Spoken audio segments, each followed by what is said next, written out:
पहले हद से ज्यादा बुली किया जाता है। विक्टिम का फेस भी एसिड से डिस्ट्रॉय कर दिया जाता है। इतना ही नहीं, फिर विक्टिम पर इलीगल एक्सपेरिमेंट्स किए जाते हैं और वो भी बुली करने वाले की फैमिली करती है। काफी सफर करने के बाद विक्टिम भाग जाती है रिवेंज लेने के लिए, लेकिन अब विक्टिम को फिर से पकड़ लिया गया है। क्या ये नई सफरिंग की शुरुआत होगी या फिर और भी बुलीज बहुत ही क्रूएली मरेंगे? क्या होगा ये तो कहानी में ही पता चलेगा। नए हो तो पहले बाकी के पार्ट्स देख लो, मजा आ जाएगा, वरना इसी को ट्राई कर लो। अच्छा लगा तो बाकी भी देख लेना। कहानी की बात करें तो नाओको AKA पंपकिन नाइट और उसके लवर काजुया दोनों की मेमोरी वापस आ गई थी, लेकिन इस होटी आंटी ने काजुया की फील्डिंग सेट कर रखी होती है। नाओको को डिटेक्टिव से पता चल जाता है कि काजुया कहाँ है। वो जिस हॉस्पिटल में है वो उसी फैमिली के अंडर है जिसने नाओको को भी काफी समय तक पकड़ कर रखा था। नाओको काजुया को बचाने के लिए शॉटगन लेकर हॉस्पिटल चले जाती है, जहाँ उसकी फील्डिंग सेट करने के लिए काफी सारे बंदे आ जाते हैं। लेकिन पंपकिन नाइट तो प्रो है और उसके पास शॉटगन भी है, जिसे यूज करके वो किसी की तो खोपड़ी उड़ा देती है और किसी का पेट ही फाड़ देती है। सारे लोग पंपकिन नाइट के हाथों पिल जाते हैं। होटी आंटी ऊपर खड़ी सब देख रही होती है,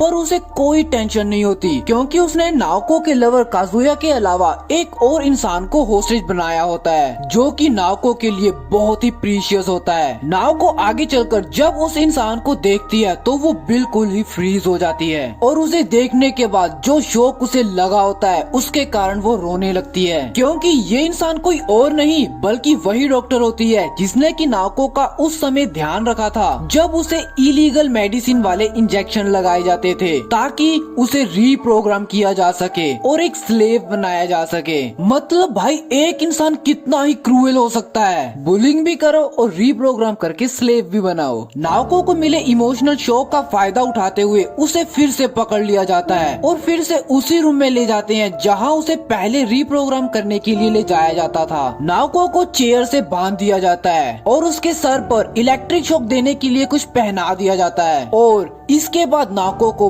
बहुत ही ज्यादा इलेक्ट्रिक शॉक दिया जाता है। लेकिन इस बार पहले से रिजल्ट्स बिल्कुल ही डिफरेंट होते हैं। सब रिजल्ट्स को देखकर बिल्कुल ही हैरान हो जाते हैं क्योंकि नाओको की pulse, heart rate, brain wave सब नॉर्मल होते हैं। इनमें कोई फर्क नहीं पड़ता। नाओको उल्टा इस सब को एंजॉय कर रही होती है और आंटी उसे एंजॉय करता देख डेस्परेट हो जाती है और एक मेडिसिन का इंजेक्शन लगा देती है ताकि वो नाओको को कुछ भी करके तड़फा सके। स्टोरी डॉक्टर की ओर चले जाती है जिसे कि नाओको ठोक कर आई थी। अब वो हॉस्पिटल में एडमिट होता है। डिटेक्टिव भी वहाँ होता है, वो उसे पूछताछ कर रहा होता है। डॉक्टर उसे सब कुछ बताता है कि नाओको उसे कैसे मिली थी और उसने डार्क वेब से नाओको के बारे में सारी इंफॉर्मेशन निकाली थी और एक बड़ी ही इंटरेस्टिंग बात बताता है कि अंडरवर्ल्ड के सारे क्रिमिनल्स नाओको के प्यार में हैं और वो खुद उनमें से एक है। डिटेक्टिव ये सब सुनकर बिल्कुल शॉक्ड हो जाता है कि ये सब क्या चल रहा है। जो इंफॉर्मेशन डॉक्टर उसे बताता है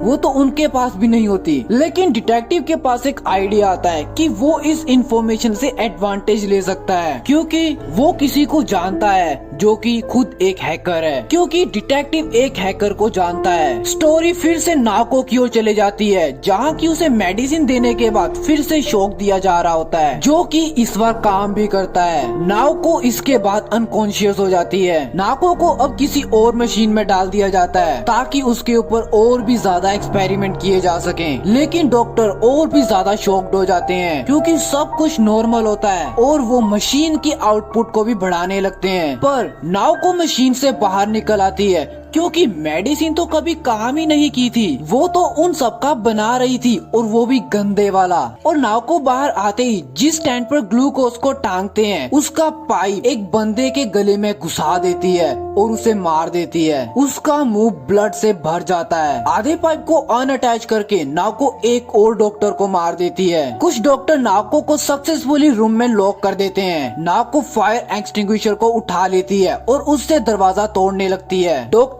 बहुत ज्यादा डरा हुआ होता है और आंटी को फोन करके उसे पूरी सिचुएशन बता देता है। आंटी सिचुएशन के बारे में सुनकर एक और आदमी को फोन करती है और उसे कहती है कि उसे छोड़ने का समय आ गया है। अब ये उसे कौन है थोड़ी देर में पता चलेगा। नाओको दरवाजा तोड़ देती है जिसे देखकर बाहर खड़े चारों बंदे अपनी जान बचाकर भागने लगते हैं, लेकिन वो भाग नहीं पाते क्योंकि शटर बंद हो जाते हैं और वो चारों नावकों के साथ ट्रैप्ड हो जाते हैं। पता है क्यों? क्योंकि नावकों को निपटाने के लिए उसे छोड़ दिया गया है और वो नावकों के पीछे खड़ा होता है। मीट हिम, इसका नाम है बिग बेबी। जैसा कि नाम है, ये जाइंट साइज का बेबी है जो कि एक्चुअली बेबी नहीं है। याद है मैंने बताया था कि नावकों के ऊपर इलीगल एक्सपेरिमेंट्स किए जाते थे। ये भी आंटी के उन्हीं एक्सपेरिमेंट्स में से एक है। एक ह्यूमन जिसका माइंड फक्ड अप कर दिया गया है और इलीगल एक्सपेरिमेंट्स से इसके साइज को भी बहुत ज्यादा बढ़ा दिया गया है। कैमरे से देख रही आंटी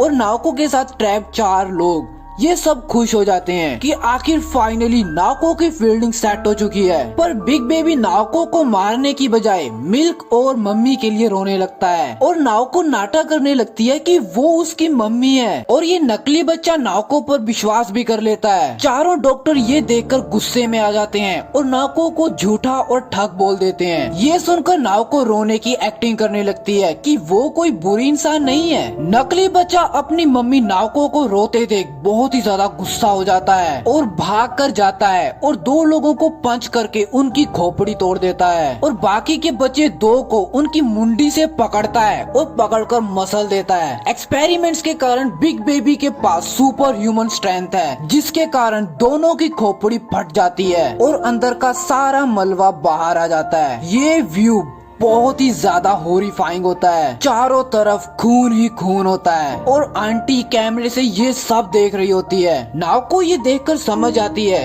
कि ये कोई उसके जैसा पेशेंट नहीं है जो कि अपनी जान बचाकर भागा है और उसके पास से भागकर एक शटर के पास पहुंच जाती है, क्योंकि नावको के पास एक आइडिया है कि क्यों न इस नकली बच्चे की स्ट्रेंथ को यूज करके शटर को तोड़ दिया जाए और आंटी की गेम सेट कर दी जाए। नावको नकली बच्चे को पोक करने लगती है और उसे कहती है कि वो उसकी कोई मम्मी नहीं है और बाकी भी सब लोग उसे झूठ बोल रहे हैं, वो उसका फुद्दू बना रहे हैं। नकली बच्चा ये सुनकर जोर जोर से रोने लगता है और गुस्से में आकर नावको को पंच करने लगता है, पर नावको उसके सारे पंचेस को डॉज कर लेती है और उसके सारे पंचेस जाकर शटर पर लगते हैं। आंटी ने जब नावको को नकली बच्चे को पोक करते हुए देखा था तो उसे लगा था कि अब इसे इतना गुस्सा आएगा कि नावको अब तो नहीं बचने वाली, लेकिन ये सब देखकर वो समझ जाती है कि नावको का प्लान तो शटर को उड़ाना है। यहाँ से स्टोरी फिर से डिटेक्टिव की ओर चले जाती है जो कि नावको के केस के लिए एक हैकर की हेल्प लेने जा रहा होता है, जिसने कि अपने जूनियर हाई के 3rd ईयर में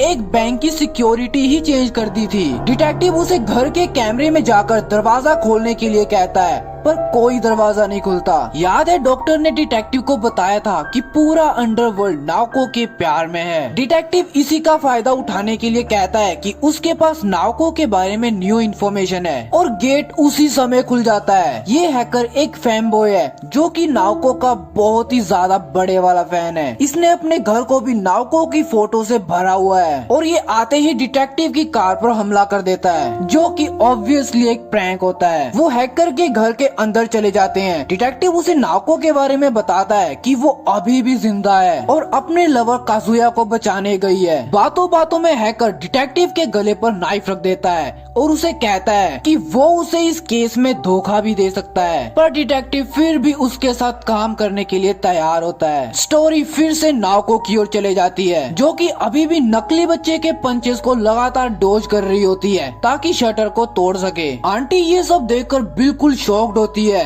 कि आखिर नावको एक सुपर ह्यूमन के पंचेस को कैसे डोज कर पा रही है, क्योंकि उसकी तो प्रोग्रामिंग भी डॉक्टर की वजह से इंटरप्ट हो गई थी। नकली बच्चे के पंचेस के कारण फाइनली शटर के नीचे से निकलने के लिए थोड़ी सी जगह बन जाती है। नावको ये देखते ही वहाँ से निकलने लगती है, पर सैडली वहाँ अटक जाती है। नकली बच्चा इसका फायदा उठाकर नावको की पीठ पर जोर जोर से पंच करने लगता है, जिसके कारण नावको के मुंह से ब्लड आने लगता है। अब नावको ऐसी सिचुएशन में फंस गई है जहाँ से शायद वो बच भी ना पाए। उसकी मदद के लिए काजुया भी नहीं आ सकता क्योंकि उसे भी गुंडों ने पकड़ कर रखा है। And it left me in fear कि शायद नावको और काजुया अब ना बच पाए। क्या ये होटी आंटी नावको और काजुया को मार देगी या फिर नावको के पास अभी भी कोई ट्रम्प कार्ड है, ये तो अगली वीडियो में पता चलेगा।